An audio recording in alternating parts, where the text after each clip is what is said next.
Bueno, continuamos entonces profundizando esta revelación de Dios que tiene en el Antiguo Testamento.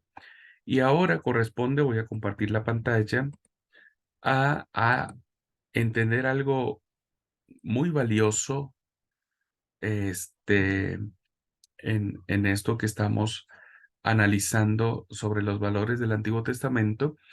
Y ahora vamos a ver una característica de Dios como siguiendo esta línea de la autodefinición de Dios que él tiene, siguiendo esta línea del Dios que ama y que perdona. A ver, esto es muy interesante poderlo descubrir de Dios en todo este, pues en todo este concepto, ¿no? Que tenemos de él. El profeta Oseas, uno de los grandes profetas del Antiguo Testamento, es quien mejor ha expresado, fíjense, la lucha interna que se entabla dentro de Dios cuando se ve forzado a castigar. Ujú. Di- Hay como una lucha interna, según este pasaje que vamos a ver ahora, ¿no es cierto? Hay una lucha interna, este, en Dios sobre cuando Él no quiere castigar, ¿no es cierto? En este caso a su pueblo, no lo quiere castigar, pero hay algo dentro de Él que no lo deja en paz, diríamos, ¿no? En términos humanos. El capítulo 11 nos presenta las relaciones entre Dios y el pueblo de Israel como las de un padre para con su hijo, ¿no?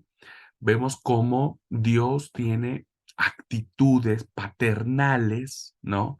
O maternales, porque cuando hablamos de padre no estamos refiriéndonos a la figura masculina, sino al concepto que tiene padre y madre, ¿no? Como personas que aman y cuidan a, a su hijo, donde quiera que él esté. Bueno, estas relaciones están basadas básicamente en esto. ¿Por qué? Porque Dios como Padre, ustedes lean por favor el capítulo 11 del libro del profeta Oseas. Dios como Padre, dice el texto, ama, llama, enseña a andar, cura, atrae, se inclina para dar de comer, ¿no? Estas acciones paternales nos ayudan a poder saber cómo Dios de alguna manera va este, haciendo esto. Déjenme, ¿cómo es?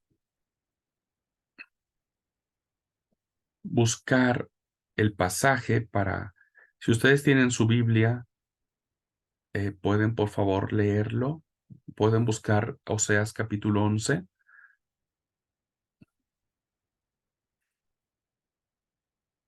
Y entonces nos vamos a dar cuenta cómo Dios va a tener estas actitudes, insisto, paternales de, de lo que esto representa, ¿ok?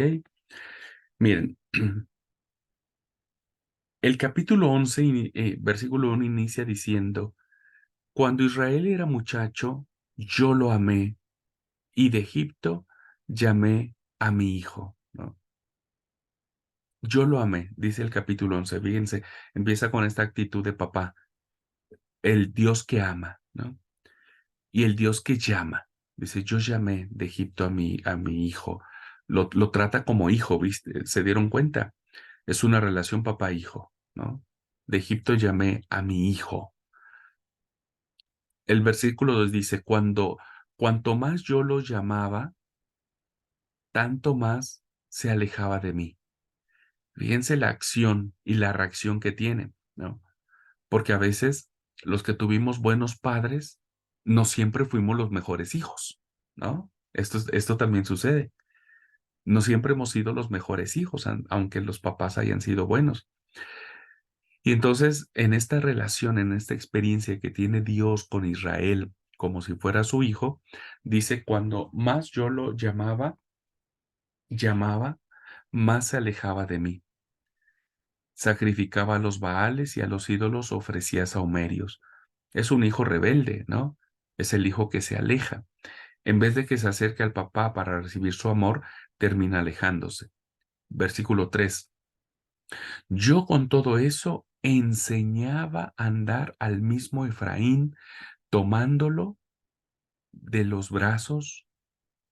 Es un papá, ¿no? La figura paterna del papá que va tomando a su hijo, dándole los primeros pasitos, lo toma de los bracitos, lo va acompañando, no permite que el niño caiga, no permite que se lastime, le va haciendo fuertes sus piernitas.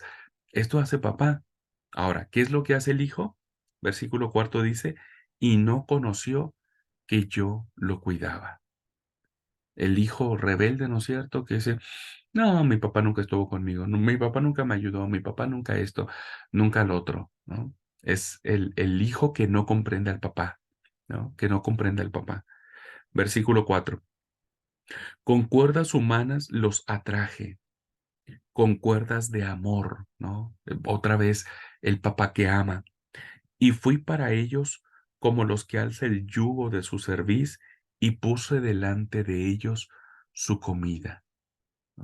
Es el papá que cura, que sana, que restaura, que atrae, que no deja que se vaya por más que el hijo sea rebelde. Es el papá que va a dejar que el hijo siempre esté con él, ¿no es cierto? Y sobre todo, es un papá que siempre se va a inclinar para darnos de comer, para proveernos, para darnos lo que necesitemos. Y entonces, ¿no es cierto? ¿Qué hace el pueblo? Dice el versículo 5, eh, no volverá a tierra de Egipto, sino que el asirio mismo será su rey, porque no quisieron convertirse. Israel no confió en Dios, ¿no? Como hijo, no confió en su papá. Y entonces este contraste que vemos en estos versículos es un contraste, es una lucha que tiene el papá con el hijo, ¿no es cierto? El papá ha sido bueno, ha sido amoroso, lo ha atraído hacia sí, pero el hijo ha respondido con alejarse, con falta de comprensión, en no confiar en el hijo, en el papá, perdón, ¿no? Y entonces es el prototipo del hijo rebelde, que esto es algo muy interesante, hermanos. Según la ley, cuando el hijo era contumaz, cuando el hijo era rebelde, cuando el hijo no obedecía a sus padres, la ley, según el Deuteronomio, capítulo 21, versículo 18 al 21, eh, si alguien quiere leerlo, ¿alguien me podría ayudar? Tati o Lili, ¿podrían ayudarme a leer el Deuteronomio? Capítulo 21, versículos del 18 al 21, por favor. Si no les complico mucho. Sí, acá estoy. Gracias, gracias, gracias. Deuteronomio 21, versículo 18 y 21 Ujú. dice, si un hombre tiene un hijo obstinado y rebelde, que no escucha a su padre ni a su madre, ni los obedece, cuando lo disciplinan, su padre y su madre lo llevarán a la puerta de la ciudad y lo presentarán ante los ancianos. Y dirán los padres a los ancianos, este hijo nuestro es obstinado y rebelde, libertino y borracho, no nos obedece. Entonces todos los hombres de la ciudad lo apedrearán hasta matarlo. Así extripará, así extriparás el mal que haya en medio de ti, y todos en Israel lo sabrán y tendrán temor. Muchas gracias, Tati, muchas gracias. Bien, no voy a explicar ahora el texto, ¿no es cierto? Lo que significa, pero en estricto sentido, la ley ordenaba matar al hijo, ¿no es cierto? Vuelvo a repetir, no lo voy a explicar, y demás, era una costumbre que ya lo platicamos un poco, los problemas históricos, este, pero según la ley tenía que morir. Y eso es lo que está haciendo Israel en estos momentos. Es un hijo obstinado, ¿no? Es un hijo rebelde, es un hijo que no está confiando en su papá, que no le está haciendo caso. ¿Qué tenía que hacer? Pues tenía que morir. Dios tenía que castigarlo. La ley lo decía, ¿no? La Torá era muy clara al respecto. Israel como hijo lo entendía de esa manera. Sin embargo, hermanos, en esta capacidad de perdonar y de castigar que vimos anteriormente, Dios lucha consigo mismo y la misericordia finalmente va a vencer el enojo de Dios. Y este es el mejor ejemplo de lo que sí dice el mandamiento, ¿no es cierto? Esto es el mejor ejemplo de lo que sí dice el mandamiento. Lo que el Señor dice a través de Oseas es todo lo contrario a lo que muchas veces se enseña en los púlpitos. Hizo tal cosa, castíguenlo, ¿no? Y a veces hacemos leña del árbol caído. Muchos hermanos se levantan como fariseos, como señaladores, ¿no es cierto? Y, y, y condenan y crucifican y y bueno, un montón de cosas, ¿cierto? Un montón de cosas. Hay muchos hermanos. Yo siempre digo, nunca hay que escupir para arriba, dicen aquí en mi tierra, ¿no? Nunca hay que escupir para arriba porque en la misma cara nos cae, ¿no? Eh, Mami siempre nos enseñaba y nos decía, vos no digas nada de nadie porque vos tenés hermanas, tenés sobrinas, tenés sobrinos, ¿no? Pero a veces típico cuando pasa algo en la iglesia con una chica y todos juzgamos y criticamos y condenamos a la chica por un error o el chico porque cometió una equivocación. Pero uno tiene que quedarse callado porque Pablo dice, el que esté firme, mire que no caiga. Entonces, ¿qué es lo que sucede aquí, hermanos? Que nosotros vamos a encontrar el actuar de Dios de una manera muy diferente. La ley dice tiene que matarlo. Dios visita la maldad de los padres sobre los hijos hasta la tercera y cuarta generación. Y la Torah lo decía así. Nunca hay que ser tan legalistas, hermanos, hermanas. Tenemos que, como Dios, nuestra capacidad de amar tiene que ser mucho más grande que nuestra capacidad de castigar, de odiar, de condenar. Esa es la mejor enseñanza que nosotros podríamos tener de Dios como papá, ¿no es cierto? Pero que a veces muchos de nosotros no aprendemos eso, ¿no? Y entonces ahora sorpréndase cómo Dios resuelve el tema, ¿no? Cómo Dios resuelve esto de su hijo que está teniendo rebelde. No los lleva a los ancianos para que lo apedreen y lo maten. Vean lo que dice. Es re lindo esto, hermanos, muy lindo. ¿Cómo podré dejarte, Efraín, castigarte a ti, Israel? Noten el signo de pregunta. Y esto es un signo de pregunta cargado de pesar, ¿no? No es algo que uno dice, ¿y cómo podré dejarte, Efraín? Y uno no lo puede leer a la ligera. Hay un pesar de Dios. Dios ha querido traer a su hijo con cuerdas de amor, lo llamó, lo cuidó, lo abrazó, lo enseñó a caminar. El hijo le ha pagado con la peor moneda. El padre no está enojado, el padre en esto eh, está sintiendo un profundo pesar. Dice, ¿cómo podré dejarte, Efraín? ¿Cómo podré castigarte, Israel? Tengo que hacerlo. La ley dice que debería hacerlo, pero hay algo dentro de mí que no me deja. Me da un vuelco el corazón. Esto es maravilloso, hermanos. Nunca hemos entendido un Dios que le devuelva el corazón. Hemos siempre entendido un Dios que como que se alegra para castigarnos, ¿no? Un Dios que está más presto para palearnos, para bajarnos leña, para todo. Pero un Dios que le da vuelco el corazón, un Dios que se le está removiendo todas sus entrañas. Es como cuando un papá quiere castigar a su hijo y no quiere hacerlo y le duele en su corazón. Dice, me da vuelco el corazón, ¿no?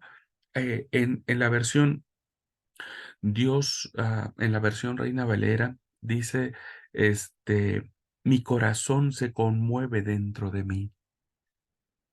Estamos leyendo el capítulo 11 de Oseas, ¿no es cierto? El versículo 8 dice, ¿cómo podré abandonarte, oh Efraín? ¿Te entregaré yo, oh Israel? ¿Debo llevarte ante los ancianos? No quiero. Dice, mi corazón, dice el texto, versículo 9, perdón, mi corazón, el 8, mi corazón se conmueve dentro de mí, me da un vuelco el corazón. Y en esta versión que estoy leyendo en la pantalla dice, se me revuelven todas las entrañas. Wow, Dios está sintiendo un dolor en su estómago, perdón, eh, el rasgo antropomórfico que estoy utilizando de nuestro cuerpo, pero es solamente porque Dios no tiene estómago, ¿no es cierto? Pero para que ustedes lo puedan entender, es cuando nos duele el estómago, ¿no es cierto? De tener que tomar una decisión, ¿no? Y tener que decir qué hago. Estoy batallando, tengo un dolor profundo por vos, Israel, por vos, Efraín, ¿no? Se me revuelven las entrañas. Dice, no cederé eh, al ardor de mi cólera.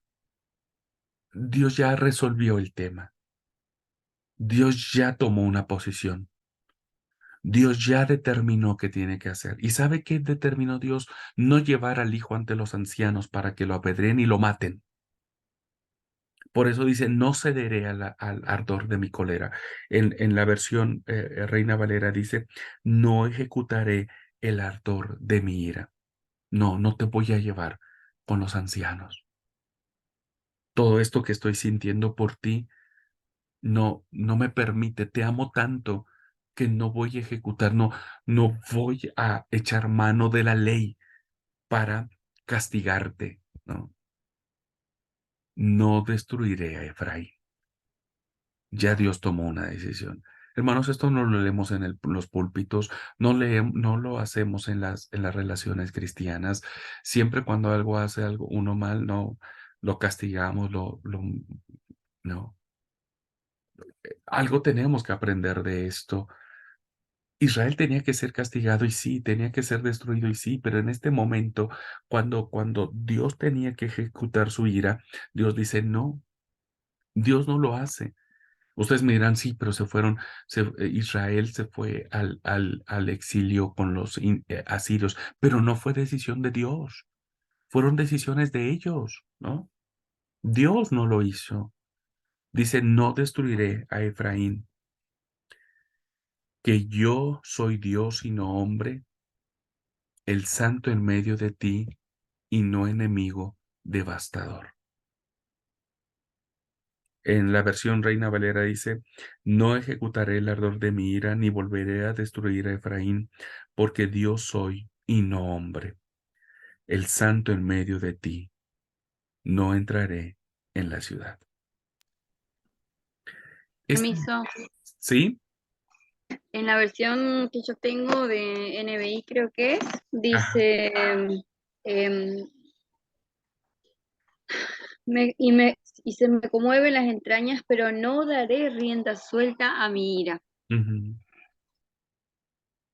No daré rienda suelta a mi ira. O sea, Dios tenía todo justificativo para castigar, y sí, ¿no es cierto? Y sí. Dios tenía todo el derecho de llevar ante Israel ante los ancianos, según la ley, y sí, pero su capacidad de amar es infinitamente superior a su capacidad de castigar. Y nosotros tenemos al revés, desgraciadamente, nosotros somos infinitamente superiores para castigar al infractor y para amar y perdonar nos cuesta, le damos vuelta y mil cosas. Ahora, gracias Tati por darnos esta versión. No daré rienda suelta a mi ira, a mi cólera, no cederé al ardor. ¿Por qué? Porque Dios es infinitamente mucho más su capacidad de amar que perdonar. Ahora, fíjense, a menudo, para amenazar con el castigo divino, ¿no? Dios te va a castigar, cuidadito, porque mira, Dios visita la maldad de los padres sobre los hijos. No, nada que ver. Se argumenta que Dios, por ser santo, no puede tolerar el pecado, ¿no? Entonces uno dice, bueno, como Dios es 3 veces santo, Él no tolera el pecado, ¿no? Y por lo tanto, si no tolera el pecado, pues tampoco va a tolerar al pecador. Si fuese hombre, perdonaría. ¿Por qué? Porque, bueno, a lo mejor uno dice, bueno, paso por alto algunas situaciones, no le doy bolilla y ya está. Hago como que no pasó nada. Pero en el caso de Dios no puede hacerse de la vista gorda, como decimos, ¿no? No puede pasar por alto lo que Efraín o cualquiera de nosotros podría hacer. Pero al ser Dios, debe sobreponerse a falsos sentimentalismos y ejecutar con claridad la sentencia. O sea, si Dios fuera, ¿no es cierto? Alguien que no cambia, pues él tendría que ejecutar su ley, diríamos, ¿no? Su mandamiento. Y decir, bueno, y no sé, por mucho que mi hijo me llore, me suplique, me implore, y no, y tengo que bajar el palo, ¿no es cierto? A través del profeta Oseas, Dios argumenta de modo contrario. Dios nos dice lo de manera diferente. Si fuese hombre, entonces sí me dejaría llevar por la ira, daría rienda suelta a mi enojo y actuaría como enemigo devastador y castigaría, ¿no? Porque tendría toda la razón y todo el derecho. Pero a través del profeta Oseas, nosotros encontramos que precisamente porque Dios es Dios y es santo, fíjense, se le revuelven las entrañas. Hay siento un dolor profundo en su ser en esta situación, en este dilema en el que él se encuentra, ¿no? Y entonces él decide perdonar. ¿No? Él decide perdonar. Y perdona de una manera tan maravillosa y tan contrastante a nuestras formas de perdonar. Nosotros somos muy, muy duros para perdonar, ¿no? Seguimos guardando muchos rencores. ¿No? Pero Dios nos enseña diferente. Y este es el Dios que aparece en el Antiguo Testamento. Fíjense, no estoy tocando el Nuevo Testamento. Hasta ahora lo voy a tocar. Porque esta imagen paterna de Dios pasará también a través del profeta Jeremías. ¿Alguien quiere leer Jeremías 31:20, por favor? Porque el profeta Jeremías va a retomar esta imagen paterna y lo va a mencionar de una manera tan especial y tan auténtica, ¿no es cierto? De que precisamente porque Dios y es santo, se le revuelven sus entrañas. O sea, no es que Dios, por ser santo, no tenga otra opción más que llevarnos ante los ancianos para que nos apedreen, sino porque Él es santo, hay un dolor en su corazón porque ama, en este caso Israel, y en nuestro caso nos ama a nosotros. Y el profeta Jeremías lo va a traer también en su mensaje profético. Si alguien lo tuviera, se los agradecería. Jeremías 31:20. Leo, Gracias. ¿no es Gracias. Efraín hijo precioso para mí? ¿No es niño en quien me deleito?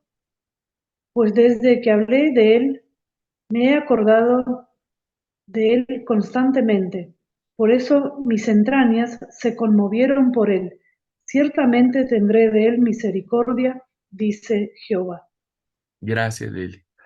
Se dieron cuenta tanto el profeta Oseas, el profeta del norte, como el profeta del sur, Jeremías, van a reconocer la capacidad infinita que tiene Dios de perdonar, ¿no es cierto? Él ama a su pueblo, Él te ama a ti, me ama a mí. Y yo siempre digo, no hay pecado tan grande que la capacidad de 1000 generaciones de perdonar de Dios no nos restaure y no nos perdone. Eso a veces nosotros no lo entendemos, eso le corresponde al misterio de Dios. Dios sabe y decide cuántas veces perdonar y de qué manera perdonarnos. Eso es decisión de Él. Él tomó ya una decisión, ¿no es cierto? Por eso Pablo dice que nosotros estábamos muertos, ¿no? No, dice, Cristo murió por nosotros aun siendo pecadores. O sea, Cristo no muere por nosotros porque éramos perfectos, éramos santos, éramos buenitos. No, porque éramos malos e injustos y rebeldes y contumaces y obstinados, aún así Dios no nos lleva ante los ancianos para que nos apedrearan, sino que nos muestra su amor y su misericordia. Ojalá nuestros púlpitos estuvieran más llenos, nuestras enseñanzas de estudios bíblicos, nuestras relaciones con nuestro esposo, nuestra esposa, nuestros hijos, con el vecino, con nuestros parientes, con la suegra, con el suegro, con quien sea, ¿no es cierto? Sean basados básicamente por el perdón, ¿no? Por la capacidad de amar. Seríamos como Dios. Estaríamos honrando a nuestro papá. Bien, y esta imagen del papá bueno, hermanos, la vamos a encontrar en la parábola del hijo pródigo. Por eso la parábola del hijo pródigo, hermanos, está inspirada en este pasaje de Oseas. Fíjense cómo para entender el Nuevo Testamento hay que leer el Antiguo. Y esta relación del padre que tenía dos hijos, ¿no es cierto? Tiene que ver con esto. El padre es el que perdona. No es el hijo pródigo, es el padre pródigo. Es el padre el que merece todos los aplausos. Es el héroe de la historia. Es el papá, no el hijo, ¿no es cierto? Es el papá. Y entonces, esta imagen del papá que debiendo castigar al hijo que se fue lejos y que pidió toda la herencia, lo recibe con un nuevo vestido, lo calza, le pone el anillo de autoridad y además mata el mejor animal para hacer un banquete. No entiendo, no entiendo por qué Dios hace eso, no entiendo. Yo sé que muchos de nosotros, y los digo por experiencia, cuando he estado cometiendo pecado, yo digo, Dios, castígame, que no merezco tu misericordia. Lo digo, hermano, porque ha sido mi experiencia en este encuentro con Dios, porque yo aprendí así. Aprendí que si yo hacía algo mal, o pensaba algo mal, o decía algo mal, pues tenía que recibir el castigo de Dios. Entonces, durante mucho tiempo yo dije, Dios, castígame, no merezco. Mira, yo no tendría que haber dicho esto, no tendría que haber pensado esto, no tendría que haber hecho lo otro. Merezco tu castigo, por favor, Dios, castígame. ¿Y saben qué hace Dios? Pues me ha perdonado y me ha restaurado y me ha levantado. No me ha apedreado, no me ha matado como no lo ha hecho contigo, ¿no? Seguramente vos también has sentido lo mismo y muchas veces vos sigues sintiendo esto. Dios, no, castígame, soy el peor pecador, la peor pecadora. No merezco tu misericordia. Pero ¿sabes qué hace Dios? Dios ya tomó una decisión, ¿no es cierto? Y aunque te tenía que llevar a ti y a mí ante los ancianos para que nos apedrearan y nos cayera todo el castigo de Dios, su mandamiento dice, pero yo hago misericordia a millares de los que me aman y guardan mis mandamientos. Ay, hermano, ¿qué quieren que les diga? La verdad que, y no es decisión nuestra. Muchos dicen, no, pero es que a veces, una, Dios te perdona, dos también, pero ya la tercera, Dios no te va a perdonar. ¿Qué sabes vos? ¿Qué sabes vos? ¿Qué sé yo? De que si Dios a la tercera nos perdona, o a la segunda nos perdona, o a la primera nos perdona, o a la 500, ¿qué sabes? Esa es decisión de Dios, porque Dios es bueno, misericordioso, clemente, piadoso, fiel.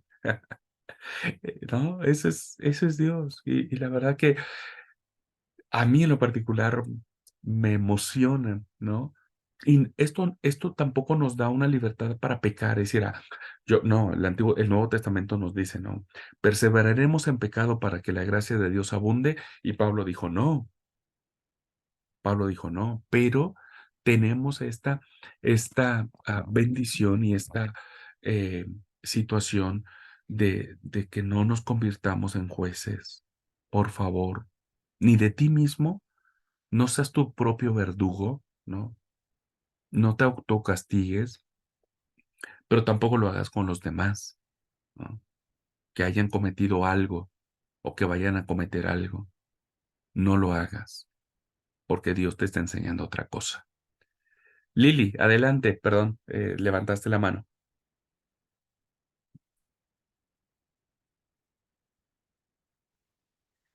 Bueno, justamente estaba escribiendo en el chat. eh, Quería compartir el texto de Isaías 43, capítulo 43, versículo 25, que también lo añado, ¿no?, a esto. Eh, que Jehová dice: yo soy el que borro tus rebeliones por amor de mí mismo, y no me acordaré de tus pecados. Mm, muy bien. Gracias, Lili. Gracias por traer ese texto a la clase. Sí, se dieron cuenta. Ya empezamos a descubrir que hay otros pasajes que realmente nos hablan de quién es Dios y cuando los empezamos a descubrir, no, yo soy quien borro tus pecados, no me acordaré de ellos. Y hay muchos pasajes, lo vamos a seguir viendo, ¿no es cierto? Entonces estamos descubriendo quién es Dios. Ajá, quién es Dios.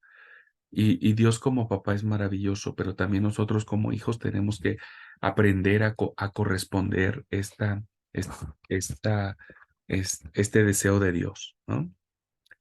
Muy bien. Entonces, siguiendo estos textos como el que leyó Lili de Isaías, de Jeremías, de Oseas, ¿no?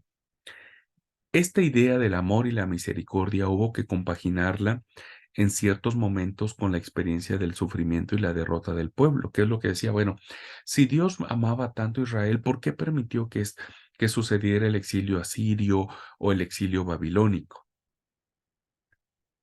Cuando hablamos del exilio babilónico del Reino del Sur, en el año 586, Israel perdió todo, perdió su libertad política, perdió la tierra, se destruyó la santa ciudad de Jerusalén, el templo fue barrido, la monarquía fue exterminada y terminaron yéndose los judíos a Babilonia, deportados. ¿Cómo entender este amor y esta misericordia de Dios cuando dice no castigaré a Efraín, pero permite que las cosas sucedan? Cayeron por tierra todos los pilares que fundamentaban la fe de Israel. Se perdió todo. Entonces la pregunta es, ¿dónde quedó la compasión y la paciencia de Dios?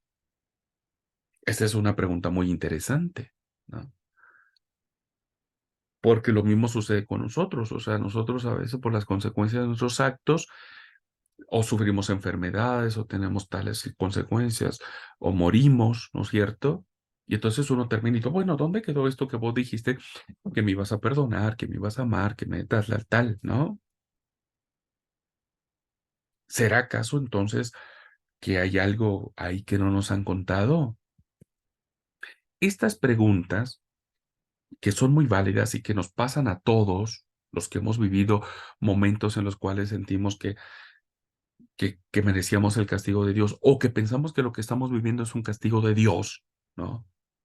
Y diciendo, bueno, ahora Dios me está castigando con esto, con aquello, con lo otro, ¿no? Son preguntas de un esfuerzo de reflexión contenido en numerosas páginas de la Biblia. Es imposible sintetizarlo en pocas líneas, pero deseo reseñar el punto de vista de uno de los autores más importantes del siglo VI antes de Cristo. Es un profeta anónimo, ¿no? Que conocemos como el segundo Isaías. Ya hablaré sobre él cuando lleguemos a la clase de profetas, ¿no? Pero el profeta Isaías, que es un autor desconocido, no sabemos quién escribió estos capítulos de Isaías del siglo VI, dice Dios al pueblo, este autor, hermanos, es el autor que está viviendo el tema del exilio babilónico, que está sintiendo en carne propia cómo Dios, pues, pues no es ni tan clemente ni tan misericordioso porque ya nos mandó cautivos a Babilonia y destruyó todo en Jerusalén. Bueno, este profeta dice algo muy lindo, como una explicación, diríamos, de cómo Dios le habla a su pueblo y usa ahora otra figura, ¿no? No del Padre ni del Hijo, sino usa la figura del esposo con su esposa, ¿no? Siguen siendo figuras familiares, ¿no? No significa que Dios tenga esposa, ¿no? Pero utiliza esta figura. Y fíjense lo que dice el profeta Isaías en esto. Dice, por un instante te abandoné, ¿ah? Pero con gran cariño te reuniré.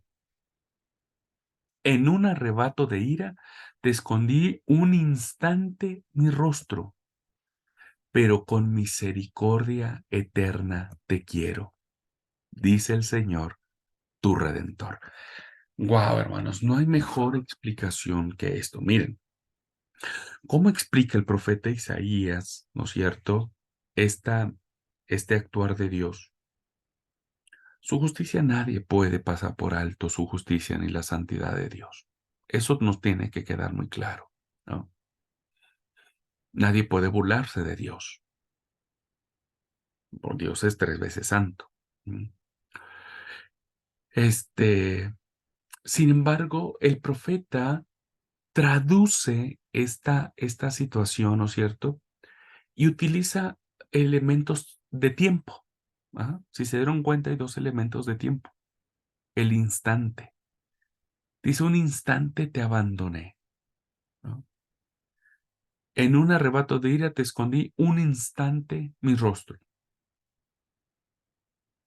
Todos sabemos lo que significa el instante, ¿no? El instante puede ser un abrir y cerrar de ojos. Cierren y abran sus ojos, ya fue un instante. Es al momento, rápido. Ahora, la misericordia de Dios, ¿cómo es? ¿No? Que ese es el segundo adjetivo o elemento de tiempo que utiliza Isaías. Es eterna. ¿Qué comparación, hermanos, hay entre un instante y lo eterno? Pues no hay comparación. No hay comparación. Lo instante puede ser más rápido, ¿no es cierto? Pero la eternidad de Dios es para siempre. Por eso dice, un instante te abandoné y por un instante en un arrebato de ira escondí mi rostro, pero fue solo un instante, fue un parpadeo, un abrir y cerrar de ojos. Pero después de eso, mi misericordia es tanta que te sigo amando. A veces cuando pasamos por momentos difíciles, hermanos, es un instante en comparación a la gloria venidera. Hoy vivimos un instante, hermanos. Nuestra vida es un instante ante la perspectiva de Dios. Es solo un instante. No importa cuánto suframos. Por eso Pablo decía, ¿no es cierto?, que lo que nosotros hoy pasamos, las tribulaciones que hoy vivimos, nuestras ausencias, nuestras pérdidas, nuestros dolores, nuestros quebrantos, ¿no? No se comparan con la gloria venidera. Claro, hermano. ¿Por qué? Porque finalmente es solo un momento. Nuestra vida es un momento, un vapor de agua, dice, ¿no? Es Santiago. O el salmista decía, es como la flor que crece a la mañana y a la tarde se seca y se marchita. Es eso, somos un instante. Pero ante la eternidad de Dios, que es lo más valioso y lo más importante, es para siempre, ¿no? Es para siempre. Entonces, cuando uno le hace preguntas a Dios, Dios dice, sí, por un instante tal vez sentiste que yo no estaba contigo, por un instante te sentiste abandonado, pero después yo con amor te reuní, con misericordia eterna te sigo amando porque soy tu redentor, soy el que te redime. Esto es muy valioso para entender. Con palabras distintas, es la misma idea que encontramos en el Éxodo 34. 4 contra 1000, no hay comparación. Un instante contra lo eterno, tampoco hay comparación. Entonces, el contraste entre las 1000 generaciones que reciben misericordia y las 4 que sufren el castigo se aplica a la experiencia del pueblo. Dios permitió ese sufrimiento a su pueblo, pero finalmente fue un instante.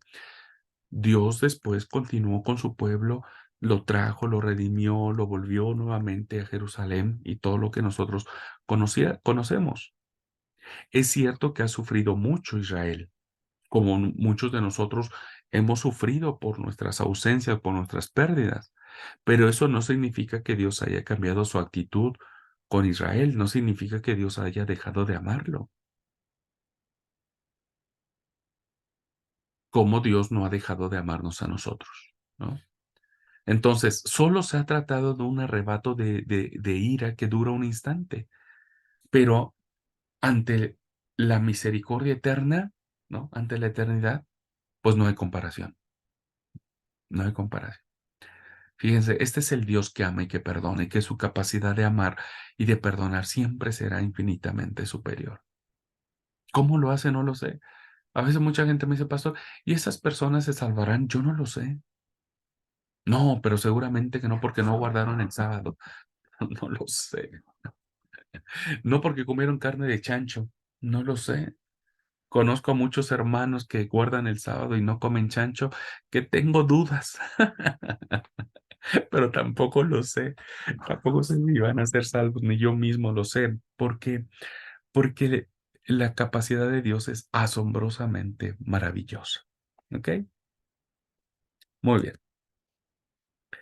Si existe algo evidente en la historia de Israel, reflejado con fe profunda a lo largo de innumerables páginas, pues es la certeza de que Dios ama a su pueblo, ¿no? Dios ama a Israel, lo ha amado, como ahora Dios ama a su iglesia, como nos ama a nosotros. Los sufrimientos para Israel serán interpretados como un castigo de purificación y para que ellos sean mejores, para que se den cuenta que hicieron mal y se vuelvan a Dios, como castigo pasajero por sus muchos pecados, sin que esto ponga en quiebra la fe en el amor de Dios. Dios no quiere nuestro castigo, pero lo permite, ¿no? Permite para darnos cuenta a dónde hemos fallado, dónde hemos hecho mal, dónde le hemos errado, ¿no? Y volvamos a Dios y nos demos cuenta. Solo que algunos lo han visto y lo han interpretado como algo diferente y se enojan con Dios y lo abandonan y dejan la iglesia y, y se vuelven ateos, etcétera, etcétera, ¿no? Pero es Dios quien permite esto para purificarnos. Todo sufrimiento es un proceso de purificación para darnos cuenta dónde estaba nuestro corazón, a quién realmente estábamos siguiendo, si realmente amábamos a Dios o no. Y esto es lo maravilloso de esta historia, ¿no? Bueno, pasemos a otro punto, el amor hacia los paganos. Bueno, no voy a llegar a acabar toda la clase, pero este punto lo vamos a concluir. Fíjense, uno ama a quien le cae bien, ¿no es cierto? Pero nos cuesta trabajo amar a los que no nos caen bien. Más aún, hubo autores que dieron un salto definitivo sobre este tema, afirmando que todos los pueblos, incluso los más enemigos de Israel, recibirían la misericordia divina. Este es el mensaje del libro de Jonás. Hermanos, miren, de verdad, solo sonrío cuando escucho a personas que dicen, no, no, Dios no puede amar a tal persona, no puede perdonar a tal persona. Y no sé, hermanos, ¿qué quieren que les diga? Yo a veces fíjense hasta dónde llego. Dios, todos sabemos las acciones atroces que hizo, por ejemplo, Adolf Hitler en Alemania, el nazismo y todo lo que sabemos de Hitler, ¿no es cierto? Yo en este punto diría, ¿será que Dios eh, podría haberlo perdonado si él se hubiese arrepentido y hubiera aceptado a Jesucristo como Señor y Salvador? Y ante esto que vamos a ver ahora, la respuesta tendría que ser sí. Y uno dice, pero ¿cómo? ¿Cómo lo va a perdonar? Tendría que matarlo, el lago de fuego ardiendo tendría que ser para personajes como él u otros personajes terribles de la historia, ¿no es cierto?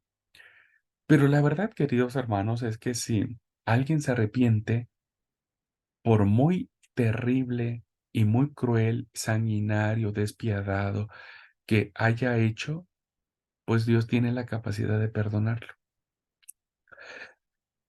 Y esto es algo que pocos de nosotros hemos entendido. ¿Cómo llegamos a esta conclusión? Pues basta leer el librito de Jonás, ¿no? Un pequeño librito que aparece en los libros proféticos que nos enseña lo que sabemos, ¿no es cierto? El protagonista recibe la misión de ir a Nínive a denunciar sus pecados. En la elección de esta ciudad se halla la clave para entender la obra. ¿Por qué Nínive? Por qué no Tarsis, a donde se fue Jonás? ¿Por qué tenía que ser Nínive? Pues resulta, hermanos, que Nínive era la capital del imperio asirio en la época de su mayor esplendor. Había quedado en la conciencia de Israel como símbolo de imperialismo, de la crueldad más agresiva contra el pueblo de Dios. Nínive, hermanos, era una ciudad tan pecadora, sus habitantes eran tan terribles, tan crueles, tan desalmados, tan despiadados, ¿no? Que evidentemente, hermanos, miren, fíjense algo. Si una persona le hiciera algo, un daño a uno de nuestros hijos, ¿no? Ya sea que atentara contra su vida, ¿no? Póngale un asesino, que llegáramos a nuestra casa y tranquilos, viniera un asaltante, un chorro, entrar a nuestra casa y matar a uno de nuestros hijos, ¿no? ¿Qué pediríamos para esa persona? Si estuviera de nosotros, creo que en el sentimiento más humano y más pecador, trataríamos de vengarnos y de matarlo también a él, ¿no? Sería mucho esa expresión. Yo lo mataría, ¿no? Pero supongamos que llega la policía, no podemos nosotros matarlo, ¿no? ¿Qué pediríamos para él? Pues pediríamos lo peor, pediríamos la pena de muerte si se pudiera, ¿no? O pediríamos cadena perpetua, o le desearíamos todos los males habidos y por haber. Esa sería nuestra reacción, ¿no? De todo. No sé si alguien no se escaparía de esos sentimientos, ¿no es cierto?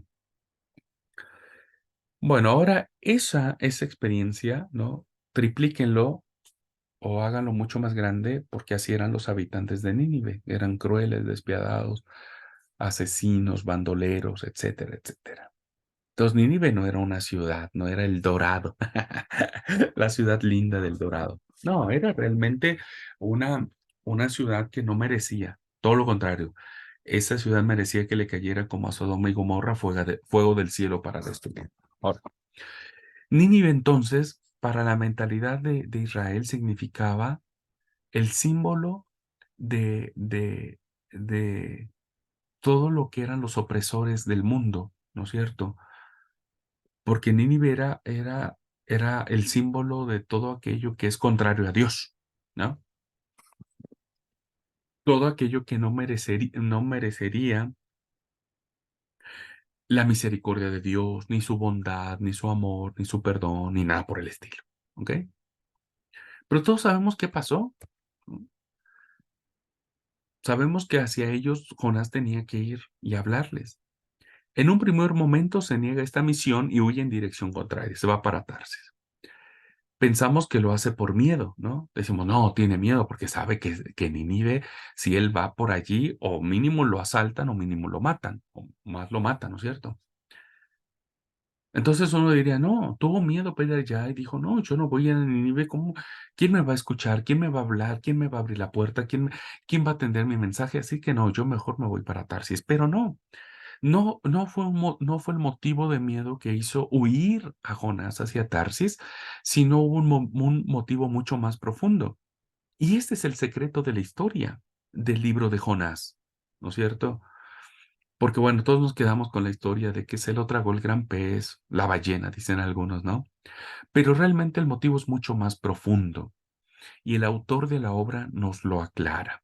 Fíjense lo que dice al final. Ah, Señor, ya me lo decía yo cuando estaba en tierra. Por algo me adelanté a huir a Tarsis, porque sé, no sé si les van a sonar estas palabras, hermanos, alumnos, ¿les suenan parecidas o conocidas? Porque sé que eres un Dios compasivo y clemente, paciente y misericordioso, que te arrepientes de las amenazas. Ese fue el enojo de Jonás. ¿Para qué me mandás? Si finalmente sé que vos vas a perdonar. Porque vos sos así. Vos sos un Dios clemente, compasivo, misericordioso, fiel. Eso es Dios. Ese es el verdadero secreto, hermanos. Ahora, uno podría pensar, ay, qué bonito es esto. No, no es nada bonito, ¿no? O sea, nada bonito en el sentido de decir, Nínive necesitaba ser destruida, merecía ser destruida, como merecía ese asesino que mató a mi hijo de 2 añitos o de 5 añitos, ¿no es cierto? Y que ahora sé que le dieron libertad o que va a salir en libertad. Uno, uno diría, ¿castigo en 4 generaciones? O amo a millares de generaciones. Ay, ay, ay, qué dilema, ¿no es cierto? Pero en el caso de Dios, Él ha tomado decisión. Él ha tomado decisión. Y ustedes dirán, sí, ¿por qué no le mataron a su hijo? Se lo mataron. Lo matamos nosotros. ¿Y saben qué pidió Dios para nosotros? No la pena de muerte. No pidió mm, que nos muriéramos. No, no dejó que la muerte eterna dijera ahora para que se les quite, ¿para qué matan a mi hijo? Él mostró su misericordia y mostró su amor. Ay, hermanos, ¿qué quieren que les diga yo? No sé qué más decirles para explicar este punto. Lo único que puedo decirles es que ese es Dios, ese es nuestro Dios. Y lo vemos en el Antiguo Testamento, ¿no es cierto? Y Nínive, según el relato, pues Dios se arrepintió para castigarla, mostró su misericordia. Jonás lo sabe bien y por eso es que lo manifiesta de esa manera, ¿no? Por eso se enoja Jonás. ¿Eh?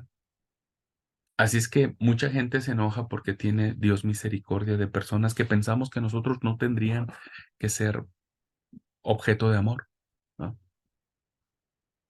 Y por eso hay mucho legalismo en nuestras iglesias, porque pensamos que nosotros somos los únicos buenos y los únicos merecedores del amor de Dios. Pero hay otros que también, que son muy diferentes, ¿no? No importa su condición, no importa su pecado, no está en nosotros perdonarles o decir este se va a salvar y este no. Eso corresponde a la potestad de Dios, solo a Él. Pero bien haríamos en aprender un poco del actuar de Dios, ¿no? Jonás entonces, siguiendo esta historia, sabe de antemano que Nínive no será destruida porque Dios es compasivo y clemente, no solo con Israel, porque uno diría, bueno, Dios tendría que ser bueno solo con los suyos, ¿no? Pero también es Dios bueno con todos los pueblos, por poco que lo merezcan, ¿no? O por más terribles que sean como Nínive. En estas condiciones piensa Jonás, ¿no? Jonás piensa, no merece la pena ir a Nínive, poner en riesgo mi propia vida, dice Jonás, para anunciar un castigo que no se va a cumplir. ¿Por qué? Porque Dios es clemente, porque sé quién es Dios, porque sé quién es Dios. Entonces, en estas condiciones, hermanos, vemos cómo el amor de Dios hacia los paganos, hacia quienes no merecen su amor, Dios se los otorga igual. Dios se los otorga igual. No sé cómo será en el día del juicio, pero entiendo que su amor será mayor que su justicia, pero eso le corresponderá a Él. Juzgar a cada pueblo, a cada nación, a cada persona, ¿no es cierto? Eso ya le corresponderá a Dios. Por tanto, Decir que el Dios del Antiguo Testamento es el Dios del temor y del castigo, ¿no? Como muchos de nosotros pensamos y creemos todavía, demuestra un profundo desconocimiento de esta literatura y de Dios mismo. Muchos de aquellos autores tenían conciencia más clara y fuerte del amor de Dios que millones de cristianos actualmente deformados por una mala educación religiosa. Nos haría muy bien, queridos alumnos, volver nuevamente a entender quién es Dios a partir de estos conceptos de amor. ¿Mm? Bien, y finalmente un aspecto que demuestra el Dios del Antiguo Testamento, que es maravilloso, es lo siguiente. Esta idea capital del amor de Dios podemos complementarla con otros aspectos interesantes. Por ejemplo, el Antiguo Testamento nos enseña que Dios no tiene prisa. Y es algo que nosotros no hemos logrado entender. Pero Dios no tiene prisa. Él traza sus planes y los lleva a cabo en su tiempo, en su forma y a su manera, ¿no? También enseña que Dios escribe derecho en renglones torcidos, ¿no? Usando una frase popular. Dicho en palabras bíblicas, según el profeta Isaías, dice, mis caminos no son vuestros caminos. Pero prefiero detenerme en un rasgo de Dios que se deduce de la lectura del Antiguo Testamento. Ujú. Hablando de esto de que Dios no tiene prisa, que Él traza sus planes y los lleva a cabo lentamente. Dios sabe lo que Él hace. Y nosotros tenemos que aprender a confiar en Él, ¿no es cierto? Él sabe lo que hace. El primero se refiere a que acepta a las personas más distintas y las convierte en portadoras de su mensaje. Lo indigno en manos de Dios se vuelve digno, ¿no? Nosotros acostumbramos a ser muy intolerantes, muy intolerantes. No, ¿cómo esa persona va, no, cómo va a ser eso el hermano o la hermana o aquella persona o el otro? No, si no tienen una vida perfecta, nosotros tampoco la tenemos. Y cuando aceptamos a otros puntos de vista, nos limitamos a eso, solamente a aceptarlo. Está bien, acepto tu punto de vista, pero no lo comparto. Pero a nadie se le ocurriría elegir como representantes de las propias ideas a personas más dispares o diferentes en nuestras convicciones, tanto sociales, religiosas, políticas, humanas. Es decir, nadie podía elegir a alguien que nos representara, que pensara distinto a nosotros. Nadie. Ujú. Pero Dios no se parece a nosotros. Gracias a Dios, válgase la expresión, ¿no? Su palabra la transmiten personas ingenuas, escépticas, bondadosas, agresivas, prudentes como serpientes y sencillas como palomas. Dios utiliza todos los medios, queridos alumnos, y todas las personas de distintas formas, de distintas maneras, para transmitir su mensaje. Pongo un ejemplo. Pocos pastores, hermanos o líderes de la administración de la iglesia aceptarían a alguien hipercrítico como el autor del Eclesiastés, que es una literatura sapiencial del Antiguo Testamento, ¿no? Quien escribe el Eclesiastés es un hombre que no cree, es un hombre escéptico, no cree en nada ni en nadie, ¿no es cierto? Y va a resumir sus convicciones en dos sencillos principios. Eso está en la Biblia. ¿Qué dice el Eclesiastés? Vanidad de vanidades, todo es vanidad. O sea, la vida es una carga, es terrible, difícil, fea la vida, ¿no? Y el otro principio que dice la Eclesiastés dice, y el único bien del hombre es comer, beber y disfrutar del producto de su trabajo. Listo. O sea, la vida para este hombre del Eclesiastés es comer y beber y sentarse a rascarse la panza. Tomarse un buen mate y listo. Que la vida corra. ¿Mm? La idea se repite como un motivo central a lo largo del libro. Esto lo vamos a ver cuando veamos literatura sapiencial, pero constantemente el Eclesiastés dice, coman y beban, disfruten, pásenla bien, porque la vida es una tortura, ¿no? La vida es vanidad de vanidad. Difícilmente habría obtenido la aprobación para enseñar una doctrina tan poco segura, ¿no? Sin embargo, lo tenemos ahí con pocas páginas formando parte de la palabra de Dios. El Eclesiastés es un libro hermoso, maravilloso, es uno de mis libros preferidos, ¿no es cierto? Porque refleja mucho de lo que yo he pensado y he dicho, ¿no? Entonces, Dios siempre va a elegir a personas diferentes, con mensajes diferentes, y va a respetar eso y lo va a considerar como su palabra. Ujú. Este punto de vista no, este punto de vista no es aislado. Poco después de la vuelta del destierro, ¿no? Cuando vuelven de Babilonia, encontramos posturas diferentes ante la reconstrucción del templo. Esto también lo vamos a ver cuando veamos los libros proféticos. El profeta Ageo considera indispensable recibir la bendición de Dios, pero otros grupos piensan, otros profetas piensan diferente al profeta Osea, perdón, al profeta Ageo, ¿no? Y piensan que no solo es innecesaria la bendición de Dios, sino también es absurda. Estoy poniendo algunos ejemplos en el Antiguo Testamento, hermanos, de cómo Dios elige a las personas no perfectas para transmitir su mensaje. En el caso del Eclesiastés ya vimos, es un mensaje casi hasta depresivo, ¿no? Y aquí vemos una lucha de los profetas. Un profeta dice algo y los otros profetas dicen lo contrario. O sea, Ageo dice, hagamos esto y los otros profetas dicen no. El profeta Ageo decía, hagamos el templo, reconstruyamos el templo porque el templo es fundamental.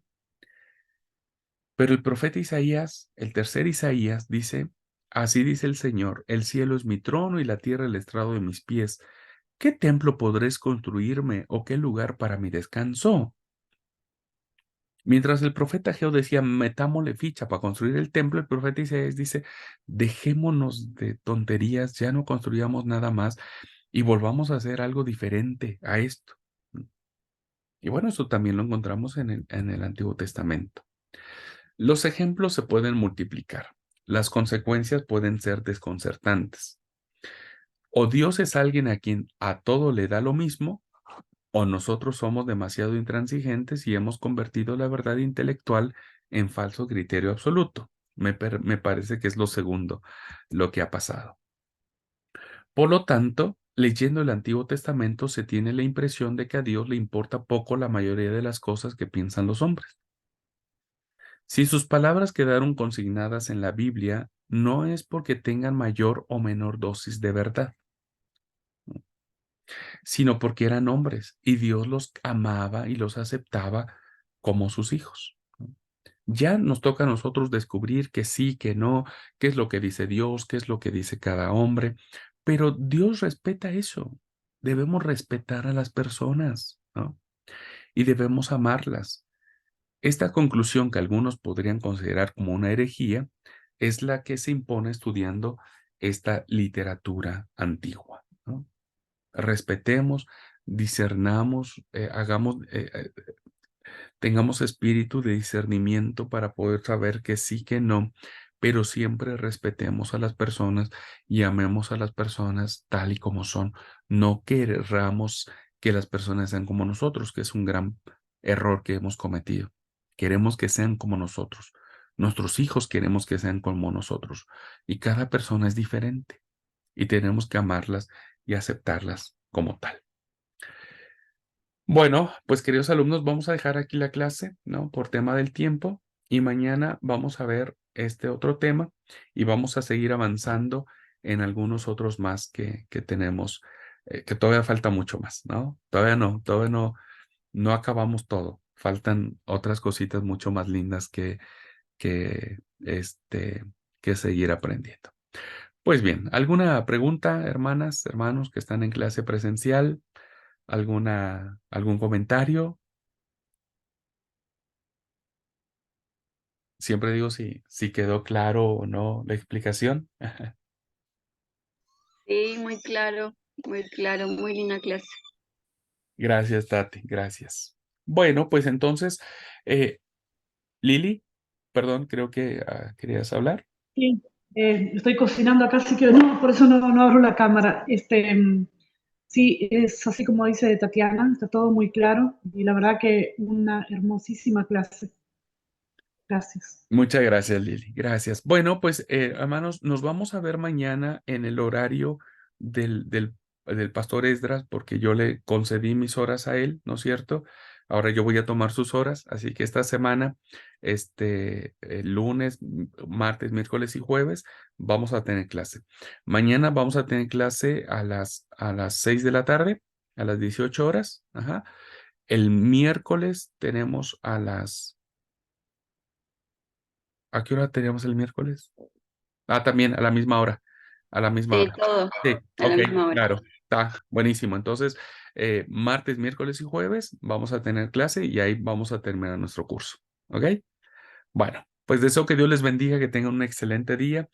Nos vemos pronto, nos vemos mañana, Dios mediante. Abrazos y bendiciones. Igualmente, gracias. Gracias. Bendiciones, chao.